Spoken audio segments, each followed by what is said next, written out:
पण ही बाजारपेठ आहे. या बाजारपेठेमध्ये इकडे 22 इकडे 22 44 दुकान आहे.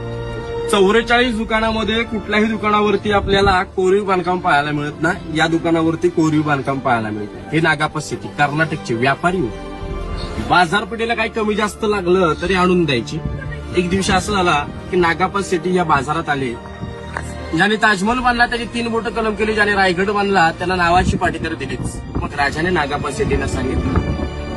नागापा सिटी राजांना म्हणतात की राजा, मी अनेक वर्ष झाली या बाजारपेठीला बाजार पुरवठा करतो, तर माझ्या दुकानावर मी माझ्या नावाची पाटी लावून घेऊ का? नावाची व्यापाऱ्याची नावाची पाटी देणं शक्य आहे का? पॉसिबल आहे? नाही ना.